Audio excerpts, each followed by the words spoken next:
작년 연말과 성탄과 새해를 지내고 오랜만에 데살로니가 전서로 돌아왔습니다. 기억이 가물가물할 것 같습니다. 여러분, 데살로니가 교회의 가장 큰 특징은 바울이 빌립보 선교를 마치고 데살로니가에 와서 새 안식일 동안 복음을 전했다는 것입니다. 그래서 많은 이방인들이 주께 돌아왔는데 유대인들로부터 고난을 많이 당했습니다. 시장의 불량배들이 바울 일행을 잡아서 죽이려고 온 성을 수색했고요. 또 바울을 따르는 성도들을 법정으로 끌고 가서 거짓으로 고소를 했습니다. 그래서 형제들이 밤에 바울과 실라를 베레아로 보냈죠. 위급한 상황이었기 때문에 디모데는 함께 가지를 못하고 나중에 베레아로 왔습니다. 그리고 베레아에 가서도 복음을 전했는데 유대인들이 베레아까지 쫓아와서 소동을 일으켜서 형제들이 바울을 배에 태워서 아덴으로 보냈습니다. 아테네죠. 이때도 위급한 상황이었기 때문에 디모데와 실라는 함께 떠나지를 못했습니다. 그 후에 디모데와 실라가 아덴에 왔는데 데살로니가 교회가 많이 어렵다는 소식을 전했습니다. 그러자 바울은 오늘 1, 2절인데요. 이러므로 우리가 참다 못하여 우리만 아덴에 머물기를 좋게 생각하고 우리 형제 곧 그리스도의 복음을 전하는 하나님의 일꾼인 디모데를 보내노니 그랬습니다. 바울은 곧바로 디모데를 데살로니가로 보냈습니다. 여러분, 데살로니가 교회의 첫 번째 문제는 계속 반복됩니다만은 고난의 문제입니다. 유대인의 핍박이죠. 그 당시 초대교회 때가 고난의 시대였기 때문에 예루살렘 교회도 많은 고난을 받았습니다. 그래서 바울도 데살로니가에 3주 있으면서 이렇게 가르쳤다고 했습니다. 우리가 너희와 함께 있을 때에 장차 받을 환난을 너희에게 미리 말하였는데 과연 그렇게 된 것을 너희가 아느니라. 오늘 4절입니다. 여러분, 데살로니가 교회가 고난으로 유명하지만 그러나 바울이 미리 환난에 대해서 가르쳤기 때문에 이 고난 때문에 큰 문제는 생기지 않았습니다. 그러나 환난과 핍박이 계속되었기 때문에 걱정이 되었겠죠. 여러분, 이 고난에 대해서 2장에서 말씀을 드렸습니다. 고난은 누구에게나 힘들지만 그러나 고난의 유익이 많다고 했습니다. 정말로 힘들기 때문에 쉽게 말씀드릴 수는 없지만 그러나 유익이 많다고요. 그 중에 고난은 성도를 온전하게 한다라고 했습니다. 온전하게 한다고 하니까 좀 막연한 느낌인데요. 좀 더 구체적으로는 쓸모있게 만들어준다는 의미입니다. 사명을 감당할 수 있도록 준비시켜준다.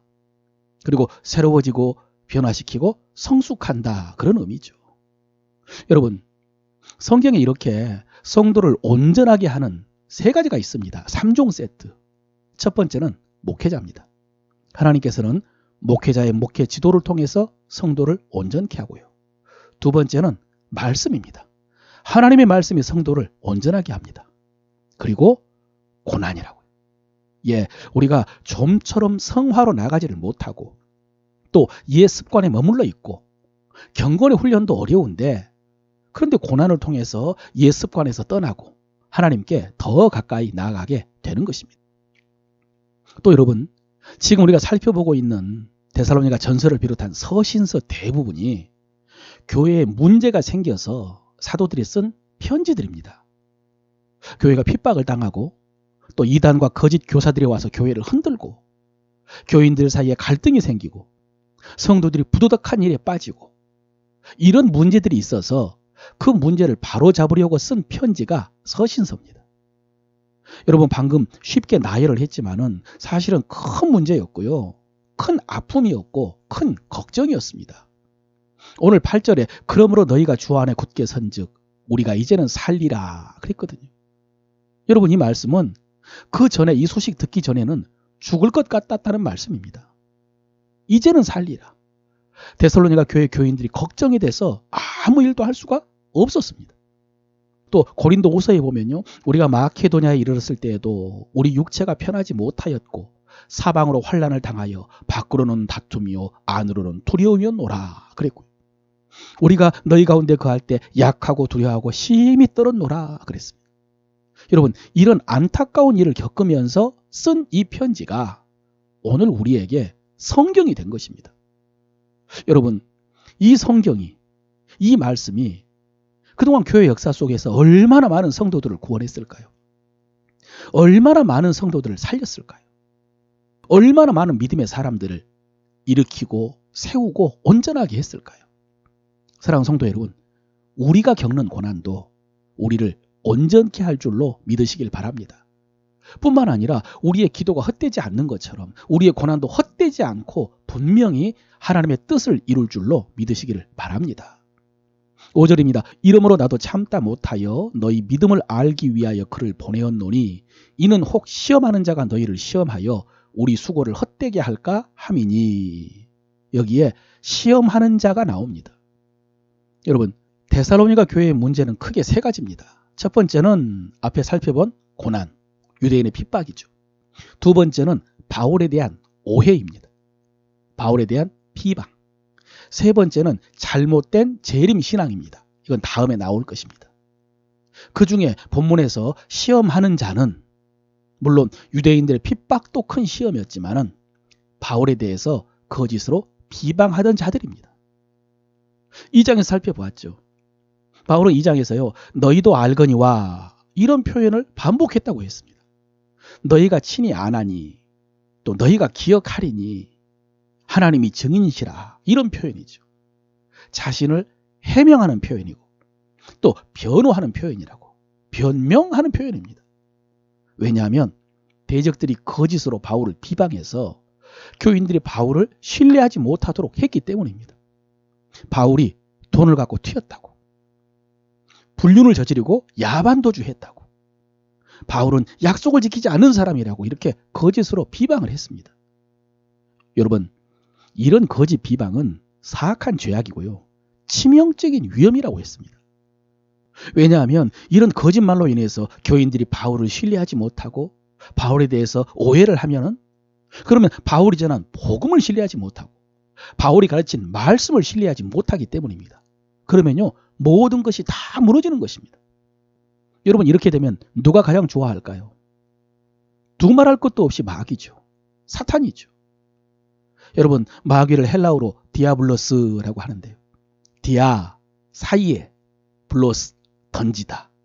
예, 사이에 거짓말을 던지는 자가 마귀입니다.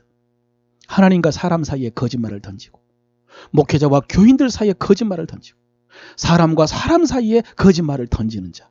그래서 그 둘 사이를 갈라놓은 것이 마귀의 일입니다. 이 사람이 시험하는 자입니다. 여러분, 거짓말 중에 가장 교묘한 거짓말은 어떤 거짓말이죠? 예, 사실이 조금 섞인 거짓말입니다. 그런데 우매한 사람들은 진리도 아니고 진실도 아닌 약간의 사실이 섞인 교묘한 거짓말을 듣고 속아 넘어가는 것입니다. 여러분, 마귀가 우는 사자처럼 삼킬 자를 찾아다닌다고 했지 않습니까? 실제로는요, 거짓말하고 다니는 것입니다. 마귀는 거짓의 합이거든요. 사랑하는 성도 여러분, 간교한 거짓말에 속지 마시기를 바랍니다. 나아가 여러분이 시험하는 자가 되지 마십시오. 예, 여러분, 나도 모르게 마귀의 종로를 달 수 있습니다. 잘 알지도 못하는, 확인도 안 되는 거짓을 말하면서 하나님의 일들을 무너지게 할 수 있습니다. 더 나아가 여러분이 디모데 같은 사람이 되십시오. 이게 무슨 말이냐?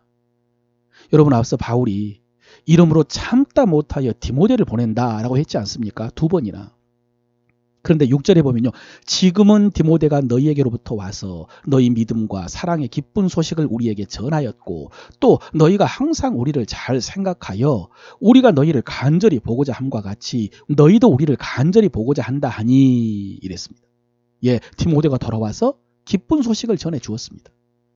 그런데 여러분, 지금 디모데가 데살로니가 교회에 형편만 전해준 것이 아닙니다. 디모데가 가서 진실을 전하고요.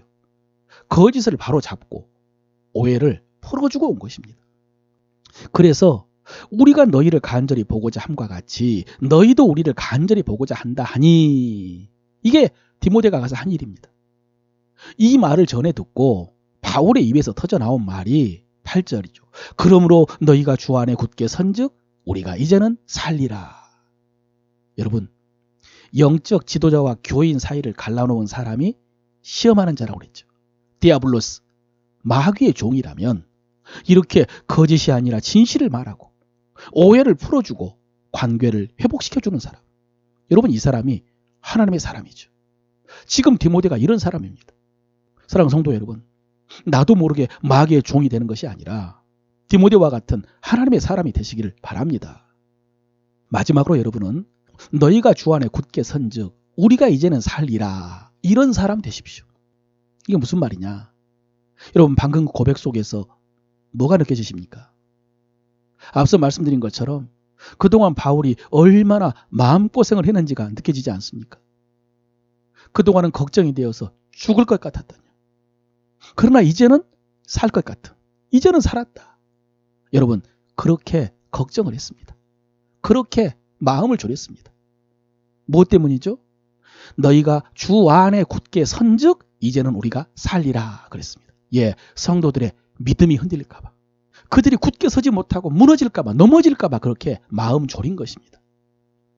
그 고생해가면서 복음 전했는데, 하나님을 두려워하는 마음으로 순수하게 복음을 전했는데, 유모가 자녀를 기름과 같이 목숨까지 주기를 기뻐하면서 말씀으로 세워놓았는데, 시험하는 자가 그 믿음을 무너뜨릴까 봐 염려했는데, 그런데 성도들이 주 안에 굳게 서 있다고 하니까 우리가 이제는 살리라 라고 안도를 한 것입니다.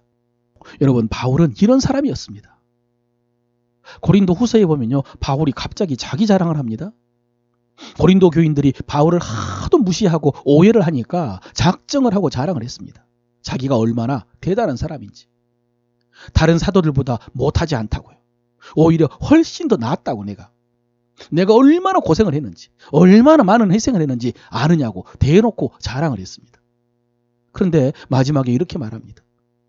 이 외의 일은 고사하고 아직도 날마다 내 속에 눌리는 일이 있으니 곧 모든 교회를 위하여 염려하는 것이라. 누가 약하면 내가 약하지 아니하며 누가 실족하게 되면 내가 애타하지 않더냐. 내가 부득불 자랑할진대 내가 약한 것을 자랑하리라. 예, 바울의 가장 큰 자랑이 무엇이냐? 이 외의 일은 고사하고 그렇게 자랑하던 것, 그것은 내려놓고서라도 내 속에 날마다 눌리는 일이 있으니 곧 모든 교회를 위해서 염려하는 것이라. 여러분, 바울은요, 이것을 가장 크게 자랑했습니다. 여러분, 우리가 이런 사람 돼야 됩니다. 어떤 사람입니까? 사랑 때문에 마음 졸이는 사람, 사랑하는 사람 때문에 마음이 눌리는 사람, 사랑하는 사람 때문에 염려하는 사람. 그리고 우리에게는 이런 사람이 있어야 됩니다. 어떤 사람요? 이렇게 마음 졸이면서 사랑할 사람 있죠?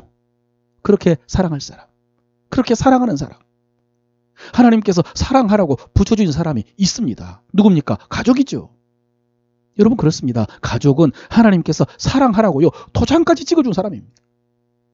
그리고 우리에게 맡겨주신 우리 주변의 코스모스, 우리의 교우들, 거기에다 또 다른 사람들. 여러분, 그들 사랑하시죠? 분명히 사랑하실 것입니다. 염려하고 마음 졸이실 것입니다. 그런데 그 사랑이 실제로 삶 속에서 온전하지 못할 수가 있습니다. 지난 주일에 말씀드린 것처럼 고착, 장애. 그래서 사랑하기가 어렵고 좀처럼 나아지지 않고 회복되지 않고 오히려 퇴행하고, 그래서 밉기도 하고 싫기도 하고 화가 나고 용납하기 싫고 갈등하고 상처 주고, 그래서 이러지도 못하고 저러지도 못한 그런 상태 아닙니까? 가족들에게 이르니 가족 아닌 다른 사람을 온전히 사랑할 수가 있을까요? 여러분, 이 사랑하지 못하는 문제, 이 사랑이 새롭게 되지 못하는 문제, 여러분, 이게요, 작은 문제가 아닙니다. 큰 문제입니다. 큰 장애입니다. 그런데 여러분, 말씀 속에 해결책이 있다고 했죠. 말씀 속에 주의 영광이 있고 그 영광이 우리를 주와 같은 형상으로 변화시켜 주신다고 했죠. 여러분, 오늘 말씀 속에요, 그렇게 주님의 영광을 통해서 주님을 닮게 된 바울의 모습이 있습니다. 이런 바울의 마음을 느낄 수 있는 표현이 두 번이 반복되는데 1절과 5절입니다. 이러므로 우리가 참다 못하여 우리만 아델에 머물기를 좋게 생각하고 그랬고, 또 5절에 이러므로 나도 참다 못하여 너희 믿음을 알기 위하여 그를 보내노니 그랬습니다. 이러므로 우리가 참다 못하여. 여러분, 이게 바울의 사랑이거든요. 그래서 참다 못해 디모데를 보냈답니다. 걱정이 되어 견딜 수가 없어서 디모데를 보냈답니다. 여러분, 이 참다 못하여를 원어로 봤더니 재밌습니다. 이 참다가 스테고라고 하는 헬라어인데요. 덮다, 감추다 그런 뜻입니다. 못하다가 메케티라고 했는데 더 이상 뭐뭐가 아니다. 지금부터는 뭐뭐 아니다 이런 뜻입니다. 그러니까 참다 못했다는 것은 뭐냐면 더 이상 감추지를 못했다는 것입니다. 무엇을요? 데살로니가 교인들에 대한 걱정을요. 그 걱정을 감추지 못하고 드러난 것입니다. 그래서 우리만 아덴에 머물기로 결정하고 디모데를 데살로니가로 보냈다는 말입니다. 여러분, 이것이 반복해서 말하고 있는 바울의 마음이고 바울의 사랑이고 바울의 진심입니다. 그런데 이 말씀을 묵상하다가 이런 생각이 들었습니다. 우리는 참지 못하는 게 뭔가?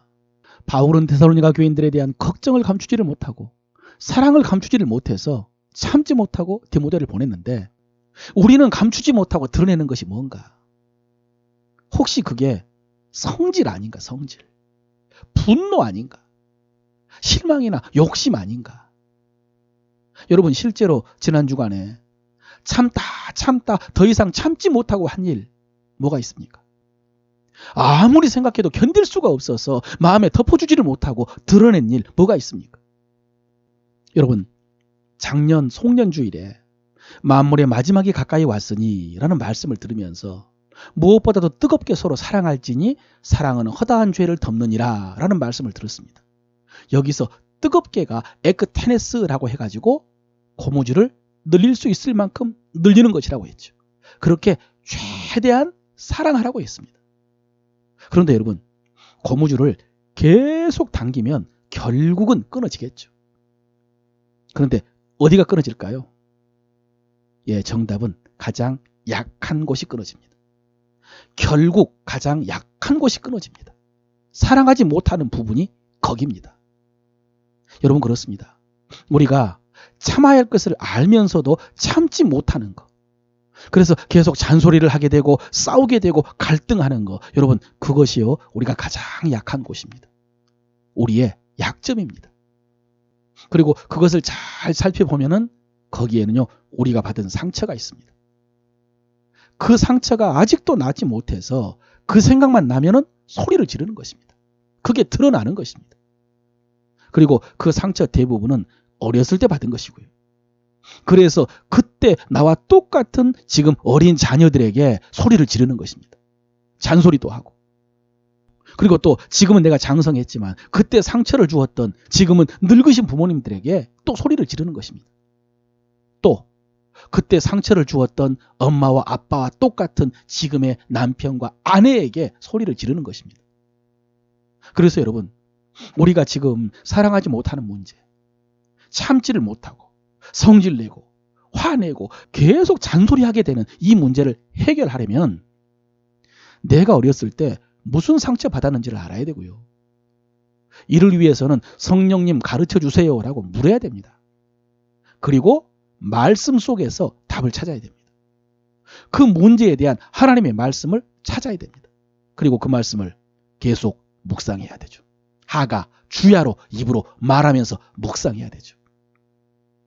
그리고 여러분, 이때 우리가 꼭 기억해야 될 사실은 우리 영에는 상처가 없다는 사실입니다. 말씀으로 거듭난 우리 영은 상처가 없습니다. 우리 영 속에는 하나님께 받은 사랑으로 가득하다는 것을 알아야 됩니다. 그래서 우리 영은요 얼마든지 사랑할 수 있습니다. 여러분, 그렇습니다. 우리가 사랑할 수 없는 거 아닙니다. 우리에게 사랑이 부족하지 않습니다. 우리 영 안에는 사랑이 풍성합니다. 사랑의 능력이 강력합니다. 그러므로 여러분, 사랑하기 어렵다는 말 하지 마십시오. 그런 생각하지 마십시오. 그거 육신으로 보는 것입니다. 사랑하지 않는단 말 하지 마십시오. 아직도 내 영을 몰라서 그렇습니다. 우리의 영은 하나님이 사랑하시는 것처럼 사람들을 사랑합니다. 사랑할 수 있습니다. 단지 우리 혼의 상처가, 우리의 상한 마음이 그것을 가로막고 있는 것입니다. 그러므로 여러분, 우리는 내 영으로 혼과 육신을 쳐서 복종시켜서 사랑할 수 있다고 말해야 됩니다. 사랑의 말씀을 묵상하면서 그것을 계속 말함으로 우리의 혼 마음에도 사랑을 가득 채워야 됩니다. 마지막으로 이를 위해 하나 더 주신 말씀이 있습니다. 10절입니다. 주야로 심히 간구함은 너희 얼굴을 보고 너희 믿음이 부족한 것을 보충하게 하려 함이라. 여러분, 이 말씀이 기도하라는 말씀인 것을 알고 있습니다. 바울이 주야로 심히 간구했다고요. 그래서 우리에게도 기도하라는 말씀이죠. 그런데 말씀을 보니까 앞에 심히라는 말씀이 있습니다. 심히 간구함은. 그래, 사전을 찾아보았더니 또 재미있습니다. 이 단어는 좀 어려운데요. 휘페레 크페리수라는 단어입니다. 휘페레 크페리수. 그런데 그 뜻이요, 과다하게, 너무 많이, 남아 돌게, 그런 뜻입니다. 그러니 여러분, 어떻게 기도해야 되는지 실감이 나십니까? 심히 간구하다, 과다하게, 너무 많이 기도한다, 실감이 나십니까? 그런데 여러분, 다니엘서 3장에 보면은 느부갓네살이 금신상을 만들어 놓고 절하라고 했죠. 엎드려 절하지 않으면 풀무불에 던지겠다고. 그런데 다니엘의 세 친구는 절할 수 없다고 거부를 했습니다. 풀무에 던져도 하나님께서 구원하실 것이고 그리 아니하실지라도 절하지 않겠다고. 그러자 느부갓네살 왕이 분이 가득해가지고 풀무불을 평소보다 7배나 뜨겁게 하라고 했습니다. 그래서 본문에 보면요, 그 불이 심히 뜨겁다고 했습니다. 그럼 오늘 본문에 나오는 그 심히가 그 정도로 과다한 것인가? 평소보다 7배나 더 많이, 그런 뜻인가? 아닙니다, 여러분. 여기서 심히는 에크페리스라고 하는데 여기에다가 한층 더라는 접두사 휘페르가 덧붙여진 거, 여러분, 이게요 휘페레 크페리스입니다. 그러니까 다니엘서의 의미로 본다면 평소보다 7배를 뜨겁게 해서 심히 뜨거운데 한층 더 뜨겁게, 이렇게 과다하게 기도하라, 이렇게 심히 간구하라, 그런 말씀이죠. 여러분, 바울이 이렇게 과도하게 기도한 이유가 너희 믿음이 부족한 것을 채우려 함이라 라고 했는데요. 그런데 여러분, 우리는 그 전에 우리 믿음의 부족함부터 채워야죠. 우리 사랑의 부족함부터 채워야죠. 이를 위해서 그렇게 심히 과다하게 기도해야죠. 그리고 내 자녀의 믿음의 부족함을 채우려면, 우리 가족의 믿음의 부족함을 채우려면, 그리고 하나님께서 우리에게 사랑하라고 붙여주신 그 코스모스에게 복음을 전하려면 이렇게 주야로 심히 간구해야죠. 과도하게 기도해야죠. 설교를 마칩니다. 여러분, 우리의 첫 번째 바람은 믿음입니다. 예, 우리의 믿음입니다. 우리가 천국 가고요, 천국 가서 상 받는 것입니다. 그럼 두 번째는 뭡니까? 두 번째, 돈 잘 벌고 건강하게 잘 사는 것입니까? 아니면 사랑의 사람이 되는 것입니까? 어떻습니까? 뭐가 두 번째입니까? 여러분, 세 번째로 양보를 해도 사랑하는 것은 중요합니다. 사랑의 사람이 되는 것은 중요합니다. 허물을 덮어주는 사랑, 염려하며 감출 수 없는 사랑, 뜨거운 사랑, 중요합니다. 그러니 사랑하는 거, 사랑의 사람이 되는 거 외면하지 마시기 바랍니다. 포기하지 마십시오. 사랑의 장인이 되지 마십시오. 성질만 내지 말고요, 소리만 지르지 말고요, 욕심만 부리지 말고 주야로 심히 과도하게 기도함으로 사랑에 온전해지시고 사랑의 열매를 맺으시길 바랍니다. 그럴 때요, 약속이 있습니다. 그냥 사랑으로 끝나는 것이 아닙니다. 2장 19, 20절입니다. 우리의 소망이나 기쁨이나 자랑의 면류관이 무엇이냐? 그가 강림하실 때에 우리 주 예수 앞에 너희가 아니냐? 너희는 우리의 영광이요 기쁨이니라. 예, 주님께서 강림하실 때에 우리가 마음 졸이고 기도하고 희생하며 사랑했던 그 사람이 우리의 영광이요 기쁨이요 면류관이 될 줄로 믿습니다.